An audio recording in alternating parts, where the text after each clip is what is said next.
morning, everyone. I hope you all stay safe and stay healthy during this pandemic.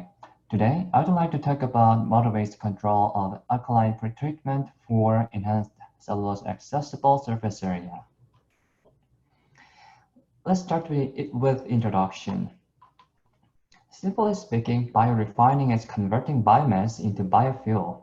When you look into process further, four processes are involved, which are pretreatment, enzymatic hydrolysis, fermentation, and distillation. Up until now, biorefinery process is not economically viable with existing operating technologies. It is even worse under the recent circumstance where the crude oil price is very low. However, apparently, fossil fuels are not sustainable and highly likely to be depleted in the near future. At the time, biofuel, which is abundant throughout the world and sustainable, will be the best fuel source for human beings. Thus, process optimization to reduce the production cost is an important step of commercializing biofuel. And in this work, among the four processes, we are paying attention to the first two steps, which are pretreatment and enzymatic hydrolysis steps, where chemical reactions take place to overcome the recalcitrance of cellulosic biomass. Let's look into the first step. Pretreatment opens up the particulate structure of biomass. Inside plant cell walls, cellulose fibers are covered by lignin, hemicellulose, and pectin, which are removed by chemical solvent during the pretreatment. This uncovering of cellulose fibers helps attachment of enzymes for effective hydrolysis. In other words, increasing cellulose accessible surface area, ASA, to enzymes improves cellulose digestibility. Overall, three factors affects the pretreatment performance, which are solvent concentration, time, and operation. And in addition, there is no widely accepted way to qualitatively measure the cellulose accessibility. So mostly it is measured indirectly by evaluating the glucose yield after enzymatic hydrolysis. Since bioethanol is made from glucose through its fermentation, glucose yield is very closely related to ultimate bioethanol yields. And this is the reason why we study the enzymatic hydrolysis as well. The enzymatic hydrolysis is to decompose the cellulose, which is a polysaccharide, into glucose, which is monosaccharide. Cellulose is composed of many repeated subunits, which are glucose. Enzymes can attach on the enzymes can attach on the uncovered cellulose surface and break these bonds. And thus, the more exposed area, the easier access for enzymes. Typically, two different types of enzymes are used for the hydrolysis: cellulase and cellobiase. Cellulase breaks down the cellulose molecules all the way through glucose, or cellobiase, which is disaccharide, dimer, whereas cellobiase specifically breaks down only the cellobiose into glucose. And the operation of enzymatic hydrolysis is affected by four factors, which are cellulose accessibility, substrate concentration, which is lignin and cellulose, and enzyme dosage, which is the enzyme amount, and the hydrolysis time. In this work, among these four processes, we are modeling from the pretreatment to the hydrolysis. The pretreatment under alkali solvent is described by a developed multi-scale model, which is an integration of a kinetic Monte Carlo algorithm with a mathematical model. Then, enzymatic hydrolysis of lignocellulosic biomass is described by adopting an existing kinetic model. Now, let me explain the details of the accessibility modeling. Briefly speaking, initially, cellulose is covered by rigid lignin and hemicellulose. Cellulose accessible surface area evolves during pretreatment by removing the lignin and hemicellulose, which facilitates the subsequent enzyme attachment. And then the enzymes drive to the hydrolysis, which produces smaller chain of cellulose, such as glucose and cellobiose. Each of these two processes are modeled separately in this work. First, the evolution of biomass properties during alkaline pretreatment is captured by a multi-scale model, which is an integrated hybrid model of a mathematical model and kinetic Monte Carlo KMC algorithm. The mathematical model was originally developed for creative pulping, but is applicable to alkaline pretreatment as both processes share the first principles. Both processes utilize sodium hydroxide to delignify lignocellulosic biomass at high temperature, either to make cellulose more accessible to enzymes or to obtain pure cellulose fibers for papermaking.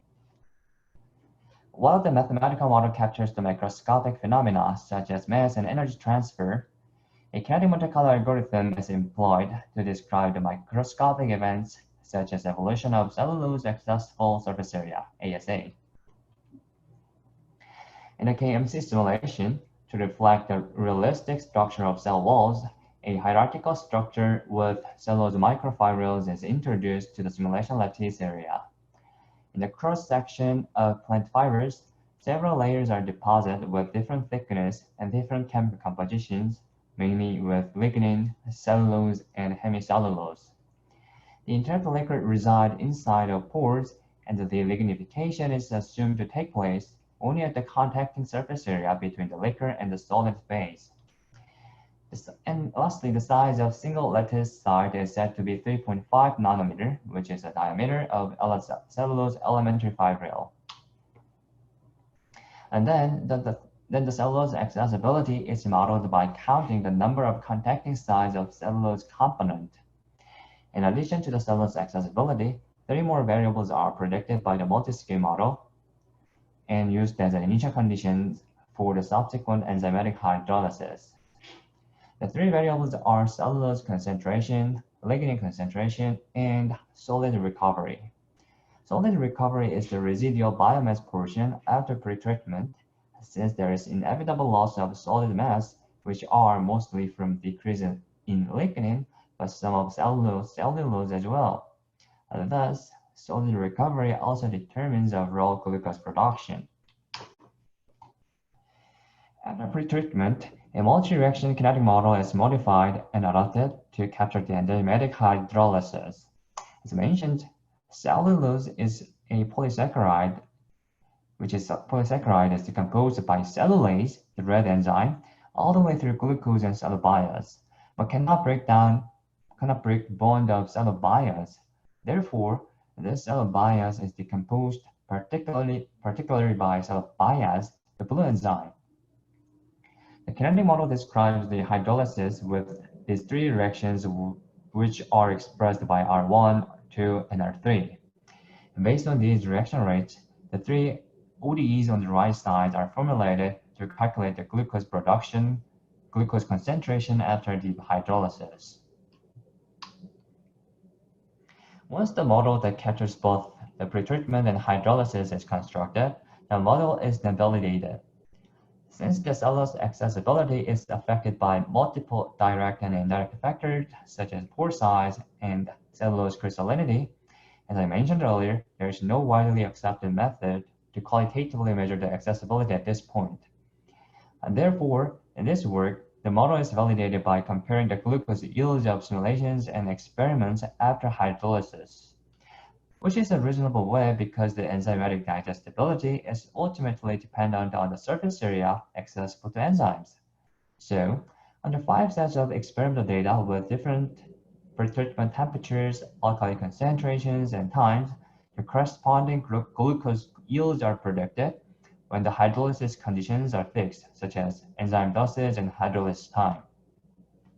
As you can see from the table, the average error between the simulations and experiment is just 3.4%. Now, after model development, we employed the model-based feedback controller to enhance the glucose production. To briefly summarize the model coverage, temperature, alkali concentration, and pretreatment time affect the pretreatment process, and the cellulose accessibility, substrate concentration, and solid recovery of the pretreated biomass determines the glucose yields after the hydrolysis, combined with the hydrolysis operating conditions, which are enzymatic dosage and hydrolysis time. Among many process variables, the pretreatment temperature is manipulated, whereas other conditions are fixed in order to maximize the glucose yields under the developed model-based controller. Since the model predictive control (MPC) is based on iterative finite horizon optimization of a plant model, which is set to iterate 70,000 times for solving a single optimization problem at every sampling time, the KMC simulation requires a large amount of computational resources, and therefore, two techniques are applied to reduce the burden. First, self-space identification algorithm is implemented to the pretreatment part, which identifies a linear time invariant state space approximate model. And then a neural network is built for the hydrolysis part. Specifically, a neural network is built to replace MATLAB ODE solvers. 750,000 input and output data sets are collected through offline simulations and used for training, validation, and testing of the neural network. For output variables of pretreatment are used as input of the neural network, and the corresponding glucose yield is calculated. The mean squared error value of each case is less than 0.0035, which is very low, meaning the high accuracy of the built neural network.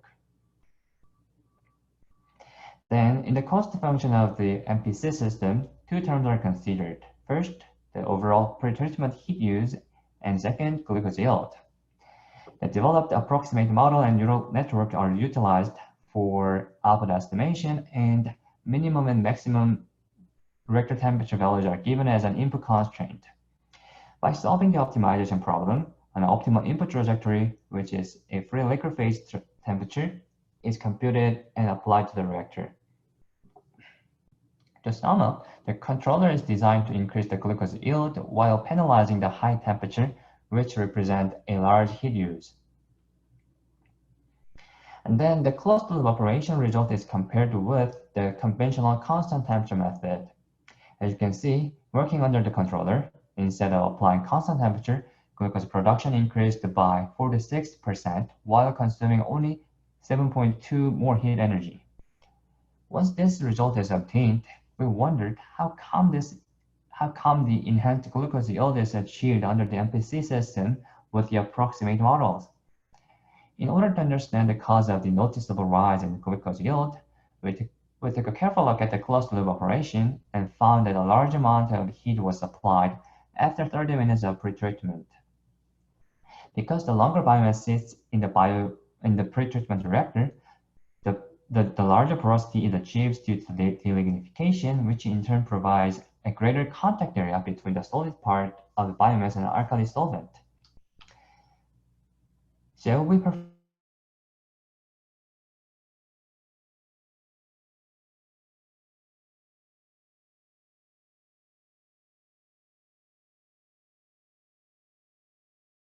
an experiment to see whether the heat is persistent. The glucose production of the experiment was higher than the conventional constant input method, but still significantly lower than the closed loop operation. The difference can be found from normalized cellulose accessible surface area (ASA). Considering the exact same amount of heat was supplied during the operation under the test input and under the closed loop operation, the cellulose ASA was higher in the latter case under the closed loop operation. In other words, providing heat after achieving a certain level of cellulose ASA was more effective in further enhancing the cellulose ASA.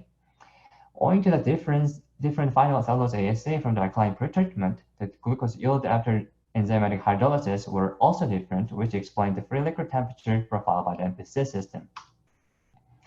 To wrap up the story, first, a multi-scale model is developed to describe the evolution of cellulose ASA during the alkaline pretreatment, and a multi-reaction kinetic model is adapted to capture the enzymatic hydrolysis. Then, techniques are employed to reduce the computational expense since MPC is based on iterative optimization of a model. Lastly, MPC framework is designed and enhanced glucose yield is achieved under the controller while minimizing the energy uses. That's all for the presentation, and thanks for listening.